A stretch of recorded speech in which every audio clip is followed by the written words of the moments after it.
Fala galera, bem-vindos a mais um vídeo do Bravos Investidores, o canal do investidor da Brava Energia. Fazendo um vídeo hoje rapidão, porque eu tenho que pegar o meu filhote que está voltando do primeiro passeio, primeira viagem de escola, então eu tenho que ir lá buscá-lo em breve. Mas não ia deixar vocês na mão, nossos 350 aproximados inscritos fiéis. A gente hoje teve o relatório de produção do mês de setembro, que trouxe para mim uma grata surpresa. Eu esperava uma produção menor.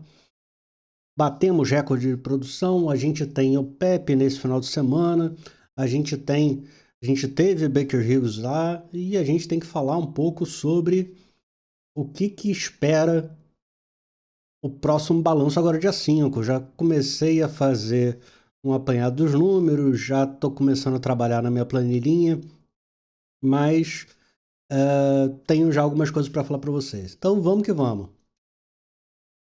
Bem, como é que foi Bravinha essa semana? Essa semana Brava caiu 3,52, tá chegando, tá parada ali naquele suporte do triângulo. Que triângulo é esse? É este aqui, né? Que já fingiu que rompeu, voltou e agora tá aqui.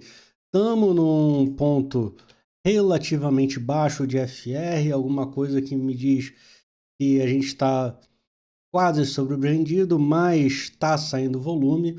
Uma coisa que eu achei muito interessante é que a Brava caiu sem volume. É como se a galera não tivesse, por exemplo, aquele volume short apostando contra ação tivesse mais amedrontado, mais receoso. Então, de certa forma, está faltando gás para a galera tomar uma posição qualquer, seja comprado, seja vendido. Falta de gás para vendedor num ponto baixo acaba sendo um sinal que me deixa levemente menos nervoso. Não vou dizer que mais animado. O petróleo, contudo, todavia, entretanto, cedeu bem, cedeu 6,53 essa semana, exatamente na ideia, né, que o PEP vai aumentar mais 137 mil barris dia essa semana, com a notícia que o Iraque vai produzir mais 200 mil barris, sendo que o Iraque já é um país que já não cumpre as cotas da OPEP há muito tempo, está sempre acima. Em compensação, a gente teve a Nigéria essa semana que produziu, nesse mês passado, que produziu menos. Tem muito burburinho de excesso de estoque nos navios, ou seja, petróleo em trânsito no mundo, e que isso seria um negócio incrível. A grande questão é que o pessoal esquece que o petróleo, enquanto está boiando, indo para as refinarias estão refinando esse petróleo que vai ser consumido. Então, não é nenhum fim de mundo, né? Não é um estoque, não é um navio que está parado um dia para descarregar. E numa contrapartida, a gente está tendo um volume maior de problemas em refinarias no mundo. A gente teve hoje de madrugada um incêndio grande na refinaria da Chevron na Califórnia. A gente teve um grande, né, um grande ataque da Ucrânia na Rússia, só que os números ainda não conseguiu. O pessoal, curiosamente, não vazou nada. Ainda tem um forte burburinho militar, tanto no Irã, sobre o Irã, quanto a questão de Israel com Hamas. Então tem muita coisa no ar aí que precisa ainda de atenção esse final de semana. E a outra coisa que dá o OPEP ainda é que saiu um burburinho pesado de que o OPEP ia aumentar, né, pelos próximos 3 meses, 500 mil barris dia, que seria ela desfazer totalmente todos os cortes que ela fez até hoje. Mas, se a gente olhar, a gente procurar também o WTI, né, a gente vê que o WTI está agora de novo na casa dos $60. E o que a gente observa sempre que o WTI vem para $60? A gente observa a nossa planilhinha, que o Ronaldo odeia, uma queda na galera, nas sondas, na galera que faz buraco, né? E ao que percebi, a maior queda foi na bacia permiana. E um lugar que eu estava procurando um incremento era na região de Barnett, alguma coisa que está tá muito abandonada, tá? E na região, tanto em Eagle Ford quanto em Winston.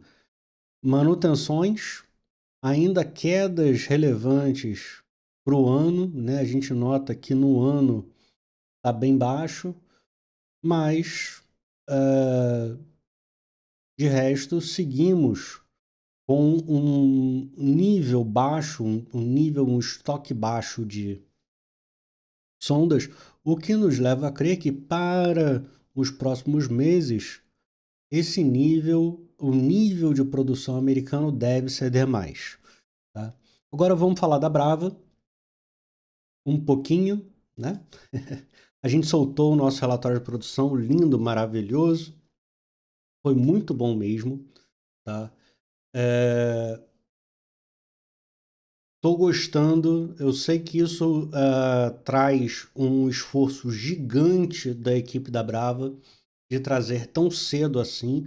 Notem, é o segundo ou terceiro mês que a gente solta antes da Prio, e solta PetroRecôncavo, vira e mexe, solta no meio do mês, e é exatamente uma forma da empresa mostrar a cara. Porque imagina, se a gente tivesse isso para soltar na segunda ou terça-feira, já ia rolar aquele burburinho de foi uma merda, deu um problema muito grande, ai meu Deus. E não, foi um relatório bom, tá? A gente tava com problema, parece que no 2H de Atlanta, só que aí a gente teve um noticiário legal explicando que agosto foi um mês de um monte de ajustes, e que em outubro esses ajustes terminam e começa o jogo em Atlanta full mesmo. Agora Atlanta vai estar full. E a ideia é aumentar a produção de Atlanta sensivelmente agora no quarto trimestre. Qual é a graça disso? A gente vai ter uma parada de até 12 dias em Papa-Terra e em BC10 de até 21 dias.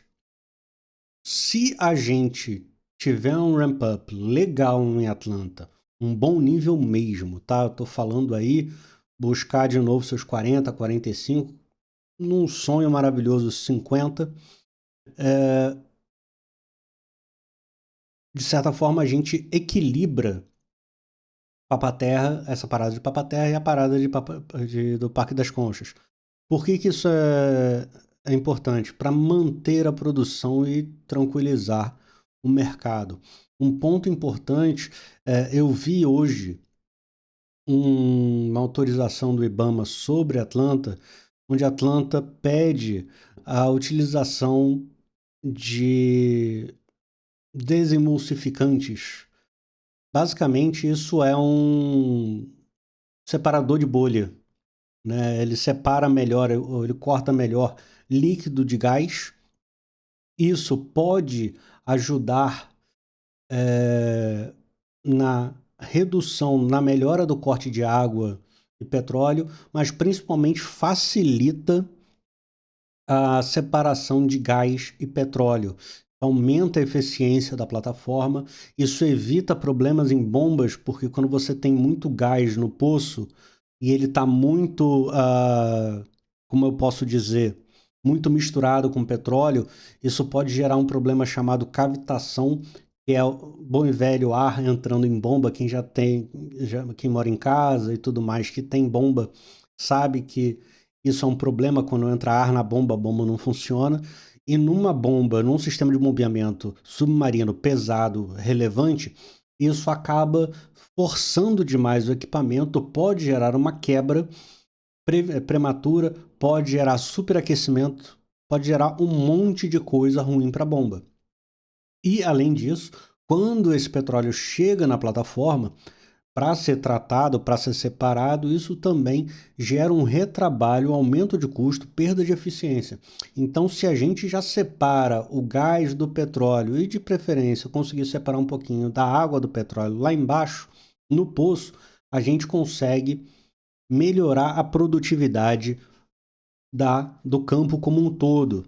Então, isso é um negócio muito legal e acho que a gente deve já observar esses reflexos nestes primeiros dias, até a primeira quinzena, final da primeira quinzena de outubro.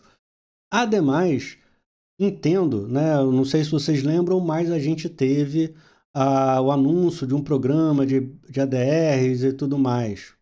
Acho que a gente, nessas próximas 2 semanas, nos próximos 12 dias, 13 dias, 14 dias, a gente vai ter esse programa começando. Como eu falei antecipadamente, eu não espero um excesso de liquidez, um uhul no mercado americano, porque a gente está no OTC, né, no mercado de balcão. Então, não é isso que eu espero, mas espero, e aí realmente espero, acredito que a precificação de dívida para a Brava vai ficar melhor. A Brava eventualmente vai conseguir emitir bonds a taxas muito mais atraentes do que tem feito até agora. E aí é uma coisa importante, porque a gente tem emitido dívida em reais a taxas não tão convidativas, muito melhores do que eram, mas poderiam ser melhores. E a gente emitindo bonds, a gente vai emitir comparando o custo de oportunidade do gringo, que é muito mais baixo. Então, talvez a gente consiga melhorar esse dólar mais 8 ponto alguma coisa para um dólar mais 7, para um dólar mais 6. Atualmente, qualquer coisa que a gente consiga reduzir essa dívida funciona muito bem, tá? Mas voltando aqui para nossa produção, e uma coisa muito legal, é que eles conseguiram botar uma tabelinha de volume de óleo vendido. Notem, isso aqui é só óleo, tá? Isso ah, não tem gás aqui, beleza? Isso é importante. Não tem gás nessa conta, é só óleo mesmo. E a gente vendeu basicamente a mesma coisa que a gente vendeu no trimestre passado, de óleo. Mas aqui, olhando aqui para cima, a gente teve uma produção melhor, tanto de óleo quanto de gás. O maior aumento foi na parte de gás. Por quê? Porque Manati deu aquele gás, deu aquela graça da vida. E acredito nesse momento que a gente vai ter uma receita, né, muito interessante, tanto em Manati quanto nos outros campos de gás. Lembrando que Recôncavo, por diversos meses, soltou essa notinha aqui, mais ou menos 26% foi reinjetado. Então a gente tem o custo de produção, mas a gente não tem a receita disso. Isso remete a um papo que o próprio Décio já levantou, de acordo com o eventual acordo da Petrobras, porque Recôncavo tem que reinjetar porque não tem, eventualmente, até capacidade de tratar o gás e de fazer acontecer o gás na região. Liberando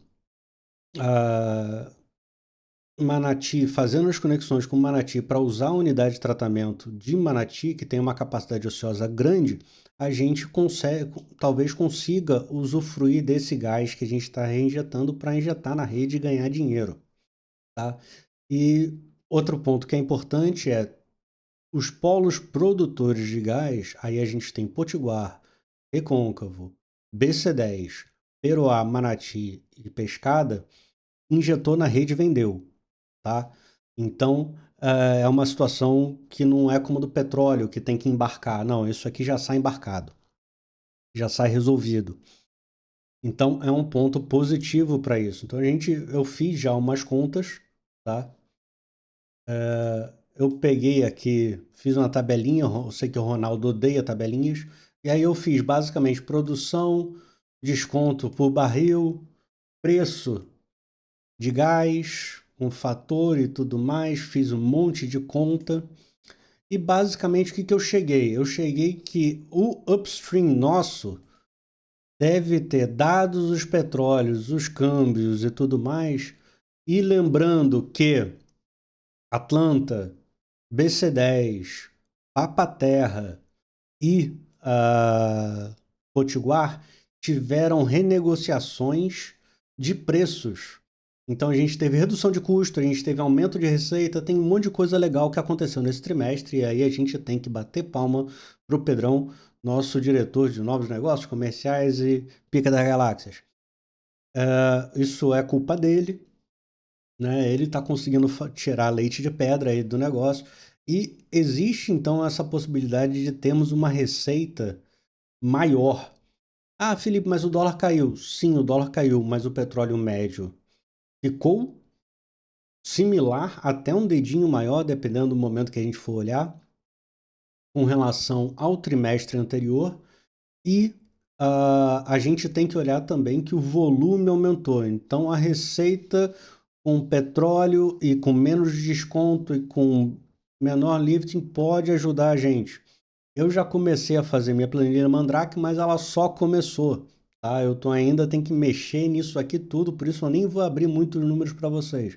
O que eu vou abrir para vocês de início é, a princípio, o Upstream teve uma receita total de 2,6 bilhões, tá? Numa comparação do último trimestre, que foi na casa de 2 bilhões e 400 e alguma coisa, a gente deve ter alguma coisa como 123 milhões a mais de receita no Upstream.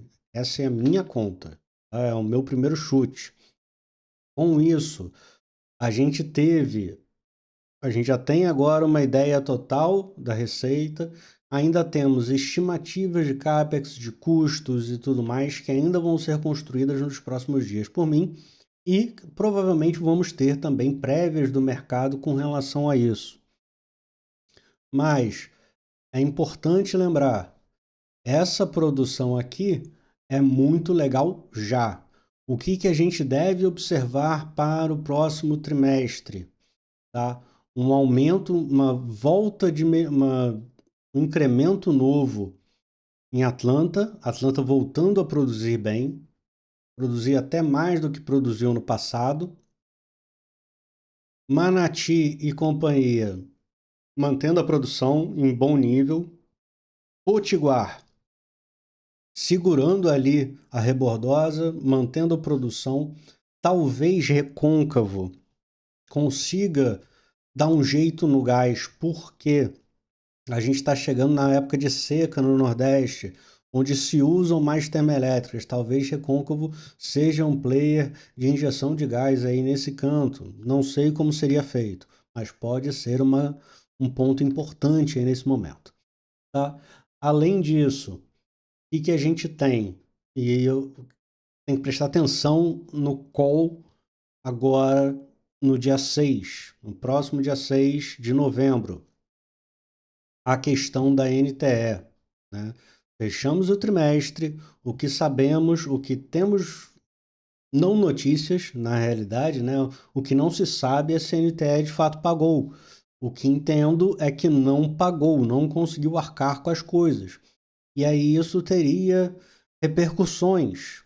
Quais são? Não sei, mas espero que sejam repercussões pesadas de tal forma que eventualmente a Brava consiga assumir esse campo, ou deixa a NTE em situação tão ruim que a NTE sente para fazer um acordo de deixa disso, me dá um negocinho aqui e fica com o rei do campo. Então, isso tudo é muito interessante. Aí, uma das coisas que pode vir a acontecer nos próximos, até o final do ano, é a definição do valor pago